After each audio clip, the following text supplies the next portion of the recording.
네, 코리 여러분 안녕하세요. 이번 영상에서는 클립 드롭스 관련해서 제가 영상을 올렸었고, 요거 관련해서 이제 런칭이 지금 7월 28일 수요일 날 오전 9시에 첫 작품이 이제 경매가 에디션 방식으로 시작이 됩니다.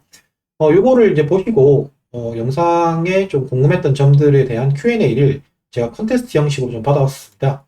그래서 지난번 영상에 말씀드렸던 것처럼 이렇게 스냅샷을 통한 컨테스트를 좀 받았고, 이게 총 23분이 이렇게 남겨주셨고요. 그래서 이 부분들을 제가 답변을 드리고, 그리고 뭐 질문이, 뭐 다들 좋은 질문이셨지만, 좀 그 중에서도 그래도 좀 도움이 됐다 하는 질문들 올려주신 10분을 이렇게 선정을 하는 시간을 가졌거든요. 그래서 요거 관련해서 좀 진행을 해보도록 하겠습니다. 먼저 그 질문 개수는 좀 더 많았지만 제가 유사한 질문들을 좀 추려다 보니까 한 30가지 질문이 남았어요. 그래서 30가지가 되다 보니까 이것들에 대해서 좀 스피디하게 조금 설명을 드릴 수 있도록 하겠습니다. 첫 번째는 기존의 그런 서비스들과 클립 드롭스의 차별성이라고 볼 수 있는 게 뭐가 있느냐라는 질문이었는데요. 이거는 가장 큰 게 결국 그 클립이라고 하는 뭐 우리나라 사람들이 가장 많이 쓰는 카카오톡 안에 탑재되어 있는 암호화폐 지갑, 그 클립을 통해서 서비스가 제공된다는 점이 가장 큰 차별성을 띈다고 이제 보시면 될 것 같고요.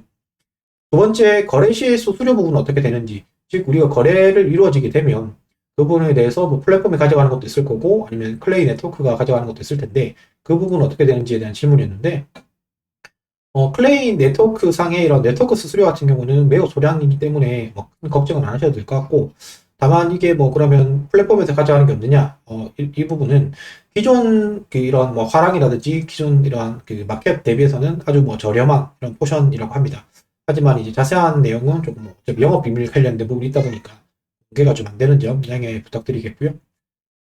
결제 수단 부분 관련해서는 이제 클레이로만 가능하냐? 뭐 이런 질문이었는데 현재로서는 플레이로만 가능합니다. 그리고 이제 이 부분에 대한 보완으로 뭐 현금 결제 이런 것들도 좀 준비를 하고 계시다고 들었는데 이 부분에 대한 뭐 명확한 일정은 아직 나온 게 없으니까 현재로서는 플레이로만 가능하다 보시면 될 것 같습니다.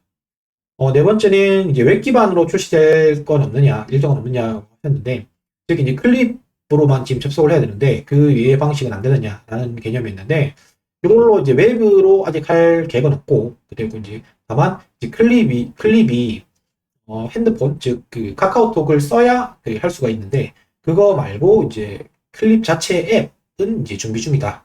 이것도 이제 참고하시면 될 것 같습니다. 연계된 추가 서비스 확장 계획 같은 경우에는 곧 이제 로드맵을 좀 나올 예정이니까, 현재로서는 지금 이제 9월 달까지 있는 총 24인의 이런 그 작가들의 그림을 클립 드랍스 홈페이지 가시면 이제 확인하실 수 있으니까, 그 내용들 위주로 한번 보시면 좋을 것 같습니다. 지적재산권에 대한 침해 가능성 부분. 이 부분은 걱정하셨던 게, 그 작품이 아닌 거를 올리는 걸 어떻게 필터링 할 거냐라고 하셨던 것 같은데, 이거는 이제 그 다른 오픈 서비스와는 다르게 결국 큐레이팅을 하는 작업이 하고 있습니다. 즉, 작가의 그 작품이 인지 아닌지를 충분히 이제 중간에서 걸러주는 이러한 그 관리자가 있다 보니까 그 부분은 괜찮을 거다. 이렇게 보시면 될 것 같고요.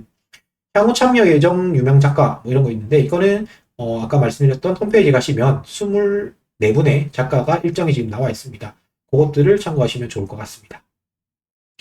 네, 그리고 앞으로 뭐 이런 작가들을 양성하는 뭐 공모전 이런 것을 할 계획은 없느냐라고 하셨는데, 기본적인 컨셉 중에 큰 부분을 차지하는 게 숨겨져 있는 작가를 발굴한다는 개념입니다. 그래서 굳이 공모전이라고 뭐 명칭을 붙이지 않아도 여러분들이 이제 응모를 하시면 그 지원을 하시면 그거에 대해서 평가를 받고 작품화를 할 수 있는 부분이 있으니까 이 부분들은 뭐 자유롭게 지원을 해보는 것도 좋을 것 같습니다.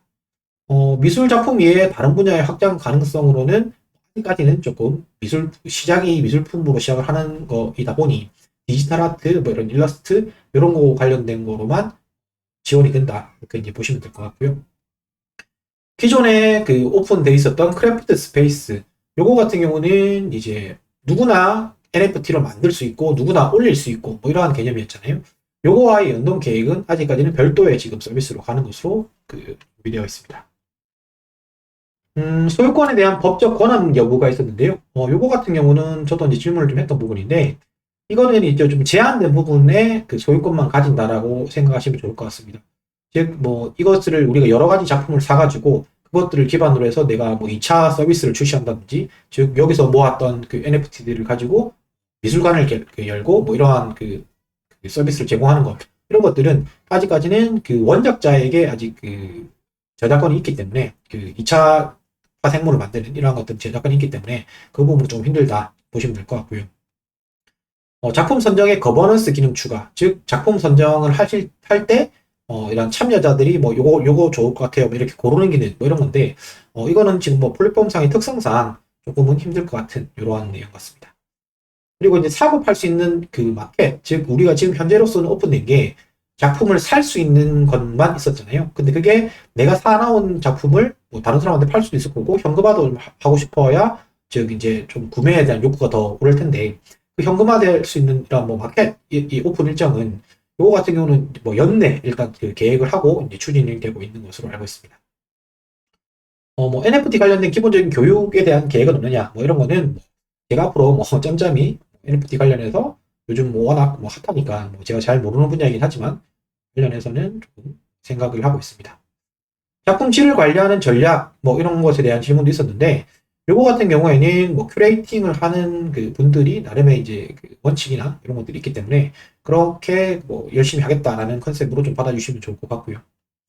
예상되는 정부의 규제의 위험성, 이런 거 대응 방안인 조금 위험한 부분이긴 하죠. 저희가 워낙 뭐 이렇게 과도기인 시장이다 보니까, 최근에 사례에서 봤을 때 뭐 훈민정음 해례본 이러한 케이스도 나왔었죠. 이 훈민정음 케이스, 그 해례본 케이스를 이렇게 NFT화하는 과정에서 가능하냐 안 되냐 뭐 이런 것들까지 얘기가 나왔는데, 그게 이제 매개로 실제 NFT화가 가능한 부분 아닌 부분에 대한 법적 검토가 좀 들어가고 있으니까, 이러한 사회적인 분위기를 봤을 때는 뭐 관련된 것들이 나오면 거기에 이제 대응하면 되지 않나 이렇게 보고 있고요.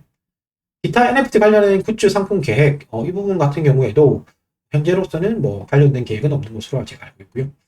오프라인으로서의 확장 계획은 이런 부분들은 좀 준비 중이라고 들었습니다. 즉 내가 그 작가의 작품을 구매를 했는데 그 작가가 뭐 오프라인 전시회를 한다, 이랬을 때 조금 그 메리트를 가질 수 있는 그 사항, 아니면 뭐 이 작가와의 커뮤니티를 하고 싶다, 그랬을 때 이런 소통 채널을 만들어 준다는 그 개념, 이런 것들, 이런 것들은 조금 연계를 지금 하고 있는 것을 추진하고 있다, 이렇게 보시면 될 것 같고요. 그리고 작가를 선정할 때 이런 뭐 작품에 대한 이런 추가 정보, 이런 것들은 지금 뭐 좀 간단하게만 좀 설명이 되어 있는데, 이 부분은 좀 더 앞으로 좀 디테일한 부분들이 좀 추가가 될 수 있는 거는 열려 있지 않을까 생각이 됩니다. 체인 간 전환 가능성하는 얘기는 기존에는 우리가 클레이튼 네트워크를 사용하는 그 건데, 이게 다른 체인으로 뭐 BSC라든지 아니면 이더리움이라든지 이런 쪽으로 옮길 수 없느냐 이런 말씀 같은데, 이 부분은 조금 이제 앞으로는 현재로서는 좀 힘들 것 같은 게, 이게 2차 마켓을 제가 보장을 해준다고 했잖아요. 즉 이제 원작자의 소유권을 보장을 해주다 보니까 이게 그 크레이튼 네트워크를 좀 벗어나게 되면 이게 좀 관리가 힘든 부분들이 현실적인 어려움이 있다고 합니다. 그래서 아마 이 부분은 좀 단기간에 풀릴 것 같지는 않습니다. 그리고 이제 에디션 제품의 넘버링하는 방법, 이거 같은 경우에는 우리가 에디션 그 형식의 판매가 있었고, 그 다음에 옥션 형식의 판매가 있었죠. 에디션이라고 했으면 뭐 최소 1개부터 뭐 999개까지의 그 개수를 이제 한정 판매 숫자를 999개 팔았다. 그러면 근데 999개 중에서도 넘버링이 되는 거죠. 1번부터 뭐 2번 이렇게 넘버링이 되는 건데, 그거는 당연히 이제 판매되는 그 순서에 따라서 이렇게 넘버링이 되는 거고, 옥션으로 판매되는 거는 당연히 하나밖에 없으니까 뭐 넘버링은 필요 없는 이러한 상황이라고 보시면 될 것 같습니다. 남은 수량의 처리 및 철회된 제품의 그 처리 방법, 뭐 요것들이 있는데요.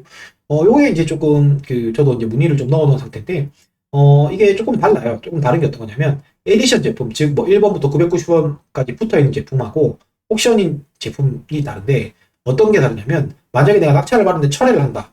에디션 같은 경우에는 일단 그 취소 수수료는 없습니다. 취소 수수료는 없고, 이게 일주일 이내에 취소 의사를 밝힐 수 있고, 그러면 뭐 3일 안에도 돌려받는다 이렇게 돼 있고, 다만 옥션으로 낙찰 받은 것들은 일주일 이내에 취소 의사를 밝힐 수 있고 3일 내에 더 돌려받지만, 대신에 옥션 제품 같은 경우에는 제가 단독으로 낙찰을 받았던 거니까 취소하는데 일부분의 수수료 뭐 한 15% 정도가 들었는데, 그 정도가 이제 들 수 있다, 일부 수수료가 들 수 있다라는 것들은 확인을 해보셔야 될 것 같고, 다만 이게 이제 철회된 제품을 그럼 다시 재판매하는지 뭐 이런 것들에 대한 거는 저도 이제 잘 몰라가지고 조금 질문을 해도 됩니다. 아까 뭐 말씀드렸던 추가 혜택 여부는 아까 앞에서 좀 다른 질문하면서 같이 드렸는데 오프라인에 있을 때 이러한 그 작가 커뮤니케이션 방법이라든지 아니면 추가적인 전시회 뭐 티켓 구매 이런 것들에 대한 혜택 뭐 이런 것들이 좀 있을 수 있다라고 합니다. 작가 수입도 플레이로 지급하느냐? 뭐 좀 저도 이걸 질문을 보고 좀 머리가 띵했던 건데 뭐 아마 그럴 것 같긴 한데 확인차 일단은 네, 질문을 좀 남겨둔 상태고요. 이건 아마 그 본인이 작가로 좀 지원을 하고 싶은 이런 부분인 것 같네요. 그리고 NFT 기반한 디파이 서비스 계획은 없느냐고 하셨는데 이게 해외 같은 경우는 좀 이러한 것들이 움직임이 있죠. 즉, 그 NFT를 가지고 디파이를 해가지고 또 수익을 창출하는 뭐 이러한 것들이 있는데, 현재로서는 아직은 계획은 없다. 이렇게 보시면 될 것 같습니다. 26번. 기존 구매 NFT 가격의 팔로우 방안. 이거는 기본적으로 이제 마켓이 좀 나오고 나면 그 마켓에 대한 이런 그 인터페이스라든지 아니면 이것들이 어떻게 구성되느냐 따라 가지고 내가 기존에 샀던 제품들이 뭐 어떻게 계속 팔리는지 이런 것들을 조금 뭐 보실 수 있을 것 같고요. 그리고 여기서 이제 좀 참고하실 게 만약에 내가 2차 마켓 그 첫 번째 낙찰을 받았다가 저런 마켓이 생긴 다음에 두 번째로 판매가 되게 되면 원작자도 일부분은 그 비용을 좀그 가져가는 이러한 구조가 있습니다. 그래 그걸 통해 가지고 원작자들도 다시 이제 좀 꾸준한 수익을 창출할 수 있게 만든다고 하니까 이렇게 작품을 만들고 싶으신 작가분들이라고 하면 이러한 그 2차, 3차 계속 거래가 될 때마다의 수익금이 일부분 떨어지니까 그런 것들 해서 뭐 여러분들이 작품 활동을 하실 때 도움이 될 수 있는 부분이 있으니까 조금 더 뭐 적극적으로 참여해 보시는 것도 좋을 것 같습니다. 그리고 작품 선정에 대한 뭐 정확한 기준이 있느냐? 이거는 아직 뭐 큐레이션 하는 이러한 영역이라서 이렇게 무자르듯이 답변이 좀 나가기 힘든 부분이 있겠죠. 그리고 이제 작가 이력을 소개할 계획은 있느냐? 즉 이제 사실 뭐 잘 모르잖아요. 뭐 이게 그 우리가 그 작가가 어떤 부분인지 이런들이 기존의 기성 뭐 미술 세계도 마찬가지였겠지만 이런 디지털 세계 같은 경우는 더욱더 이제 정보가 좀 한정되어 있을 텐데 이러한 부분들은 뭐 앞으로 뭐 제가 컨텐츠로 준비를 하든 아니면 다른 쪽에서도 요 시장이 활성화되면 충분히 이제 다른 그 이런 분석하는 부분이라든지 이런 부분들도 나올 수 있지 않을까 이렇게 좀 되고 그렇게 해서 좀 처리가 될 수 있는 부분 같습니다. 대여를 받을 수 있는지 이거는 아까 그 뭐 제가 앞에 설명드렸던 거와 비슷한 것 같은데요. 이거는 그 원작자가 저작권을 계속 가지고 있기 때문에 그것으로 제가 뭐 팔고 이런 거는 괜찮지만 그것들을 뭐 다시 대여해 준다든지 뭐 보여준다든지 이러한 그 활동을 통해서의 경제 활동을 하는 것은 원칙적으로 안 된다. 그렇기 때문에 좀 힘들 것 같다라고 보시면 될 것 같고요. 마지막 질문은 이제 글로벌러의 시장 확대 방안. 이게 결국 클립이라는 우리가 앱이 카카오톡 위에 있다 보니까 카카오톡은 그 현재 카카오톡 안에서 클립을 그 가입을 하려면 국내 법상 19세 이상만 그 가입이 가능하고 클립에 가입이 가능하고 외국인은 클립 서비스를 이용하실 수가 없습니다. 그런데 그게 이제 앞으로 클립 앱으로 이제 그 밖으로 나오게 되면 조금 그 부분이 좀 풀릴 수 있는 부분이 있다고 하니까 그때까지는 조금 뭐 아직 국내 기반 시작되지 않을까 이렇게 생각이 됩니다. 그래서 이렇게 한 30가지 질문들을 뭐 해주셨는데 뭐 각각의 질문들이 워낙 퀄리티가 좋아서 질문 주신 분들을 좀 선정하는데 그 등수를 선정하는데 좀 어려움을 겪었었는데요. 어쨌든 뭐 선정은 필요한 부분이니까 여기 1등부터 제가 10등까지 이렇게 조금 선정을 해보았습니다. 그래서 요 부분들은 여기 나와 있는 이제 주소를 보셔도 되고 제가 영상의 더보기란에 그 지금 뭐 요 녹화가 끝나고 나면 이 주소로 제가 이 금액들을 송금할 예정입니다. 요 송금을 받으시면 본인들 계좌를 한번 그러니까 은행 자기 그 BSC 월렛을 확인해 보시고 BUSD가 들어왔다라고 하시면 뭐 당첨이고 아니고 이런 것들을 확인하실 수 있으니까 영상의 더보기란에 주소라든지 아니면 본인 지갑 주소를 한번 지갑을 한번 열어보시면 될 듯합니다. 그래서 뭐 이렇게 이벤트를 또 처음으로 한번 진행을 해봤는데요. 뭐 생각보다 많은 분들이 재밌게 좀 참여를 해주셔서 좋았던 것 같고요. 앞으로도 좀 이런 기회가 있다면 뭐 좋은 컨텐츠도 소개하고 이러한 이벤트도 많이 할 수 있도록 하도록 하겠습니다. 네, 이번 영상이 도움이 되셨으면 구독, 좋아요, 알림 설정 부탁드리겠습니다. 네, 감사합니다, 고객 여러분.